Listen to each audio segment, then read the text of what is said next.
Hello everyone and welcome to another review. Today we're going to go ahead and review Amouage's Epic Man. It was released in 2009. It comes in this pretty big box. It's an eau de parfum.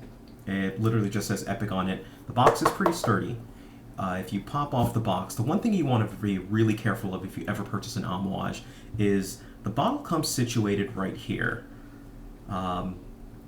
in the actual box. And when you're opening it, what a lot of people find is as they open it the first time, the bottle literally pops out. So you want to make sure that you're not holding it out anywhere, because I do know two people who opened their boxes and actually broke their Amouage bottles just because the bottle came out as they were opening the box. So just be very, very careful if you're purchasing or if you ever get one of these. All right. So this is available in two primary sizes. First, the 50 milliliter, and the second, 100 milliliter. The 50 milliliter is going to run you about $245.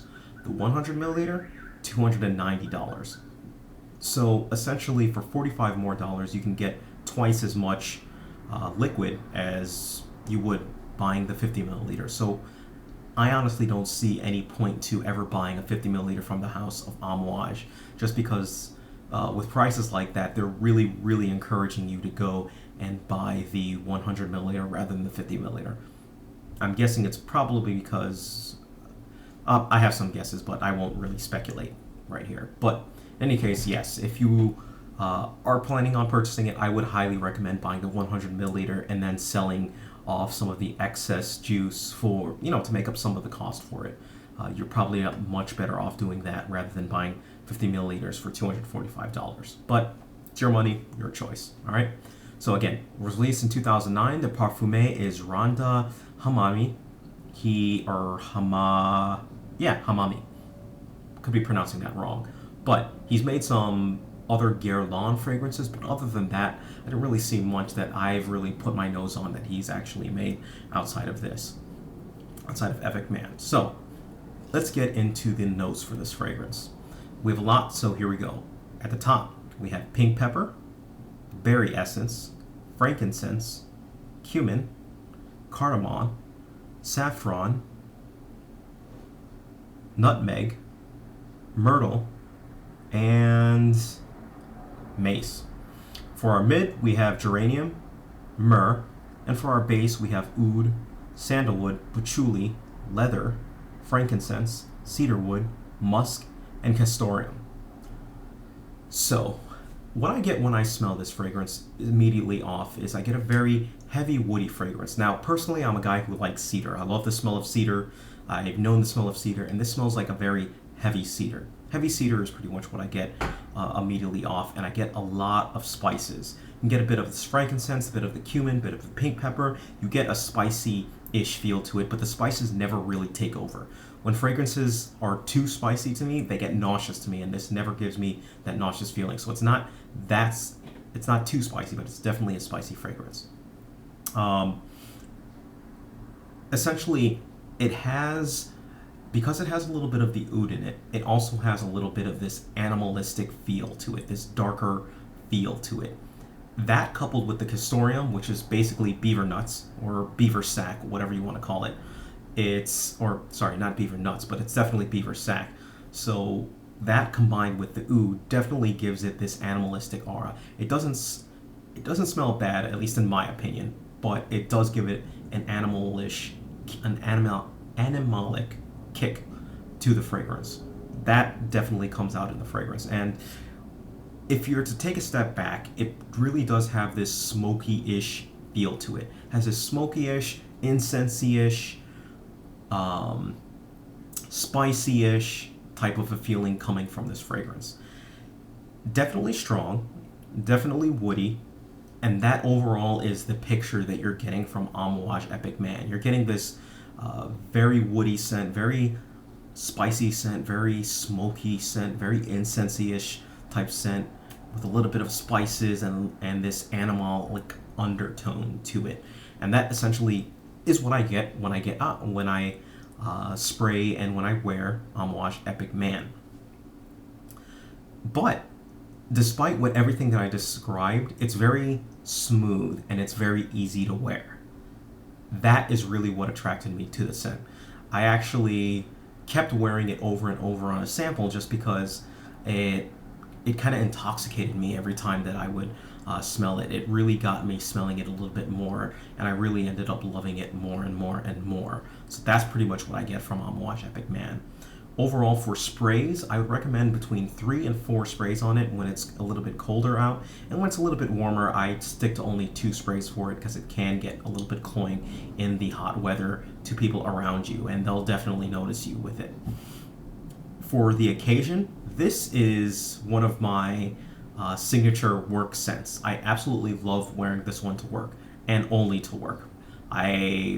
You can wear it for, I would suggest, maybe high-end occasions where you're wearing suit and tie, maybe to a dinner or some other situation like that where you're dressed up really nice for it. That's when I would recommend wearing Amouage Epic Man. I don't really see it really going well in casual type of scenarios. I don't really see it doing too well in scenarios in which, like dating scenarios at all either. Yeah, just because you're kind of rolling the dice with it. But yeah, not too good for dating scenarios, but I honestly recommend work and high-end scenarios.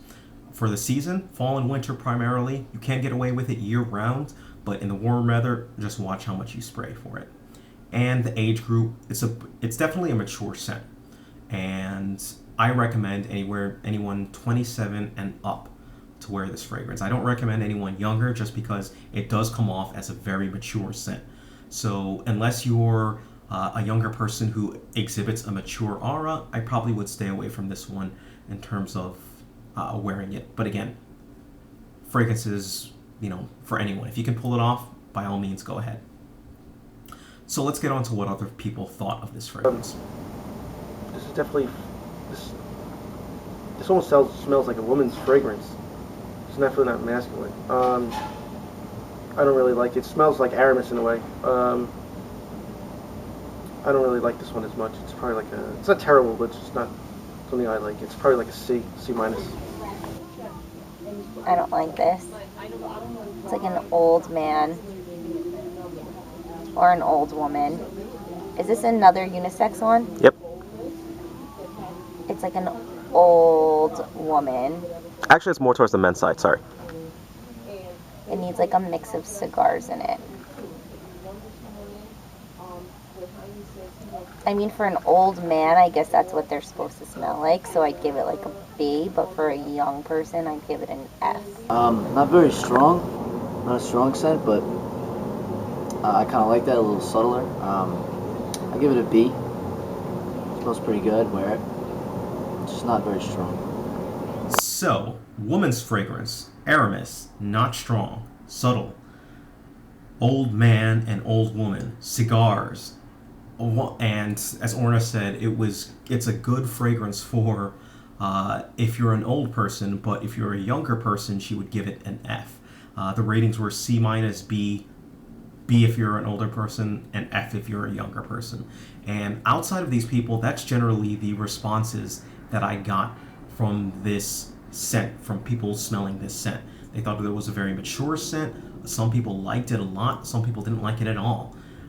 So it was pretty evenly, not evenly, I would say probably 70-30-ish split towards people who didn't like it, towards people who liked it, which has a little bit more of people who didn't like it, which brings me to another, I guess, point, and that's generally with scents that I've noticed, especially darker scents or heavier scents with oud and that have an animalic note like castoreum.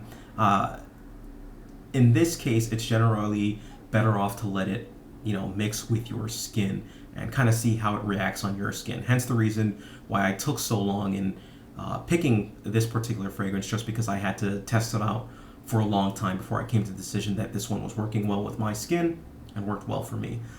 So I would highly suggest trying this one out on your skin, not running out and blind buying it. Get a sample, try it out, see how you like it, and then come to a decision afterwards on that. All right, let's get into the ratings. For scent, I'm going to go ahead and give this one a B+. I absolutely love this scent. I am a fan of spicy fragrances. I do like my cedar incense, and incense and fragrances as well. So I love this fragrance. I think it smells great, and it does pretty well. I'm going to give this one a B+. For performance, I'm going to give this one a B+ as well for performance. This is one area that this fragrance really does shockingly stand out in. The performance on this fragrance is excellent. This is easily an all-day fragrance and lasts me easily 16+ hours. This will stay on my skin, and this will keep projecting for that time, and it'll leave a nice little scent trail for that entire time. So it's not like after 2-3 hours or whatnot, it will become a skin scent. Doesn't do that at all. Lasts a long time, does a great job on my skin. So for performance, I'm going to go ahead and give this one a B+. Sorry about that. For uniqueness, I'm going to give this one a B-. This does some things that other fragrances don't do, but at its core, it still is a woody, spicy type of fragrance, or a spicy, woody type of fragrance. Maybe a little bit of an aromatic in it as well. But it still is that cookie cutter template that does things a little bit differently. So I'm going to go ahead and give it a B- because it is unique in that, and I don't really have anything else that smells anything like it, but it does have that, every fragrance type of a feel to it. For versatility, go ahead and give this one a C. Versatility, it's not really versatile in my opinion. Even though, yes, I think you can wear it year round, it's really the occasions that I don't really think it's versatile for, and especially I don't think it's versatile for most people in general unless you can exhibit a mature aura to it. So for that, I'm going to give this one a C, and it's actually lucky that it got a C. I may even feel bumping it down to a C-. For compliments, I'm going to go ahead and give this one a C as well. I really didn't get that many compliments with this fragrance at all. There were people who did say that they liked it, and I did get one unsolicited comment while wearing this one, but overall it's not a huge compliment getter. It's more like an aura or a trendsetter. Or not necessarily a trendsetter, but it's more like an aura or the thing that you want to exude, basically. It's almost a little bit laid back, that type of a feel to it. And for overall rating, I'm going to go ahead and give this one a B.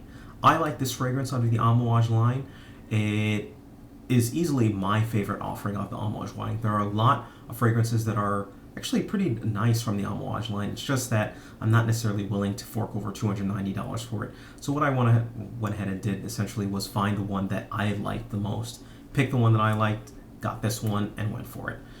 Jubilation 25, that's another one that a lot of people love for it. Take a look out on for this one. But for this one, you're essentially getting a very nice fragrance that will do well for upscale type appearances, do well for work, and the downside to it, on the other hand, is that it is very expensive for it, and you can't really wear it to that many occasions. It doesn't really suit everyone on that. So keep those things in mind. Check it out if you like it, and let me know if you have any questions, or send me a note, send me a message, do whatever you gotta do. Thank you, take care of yourselves, and have a great day.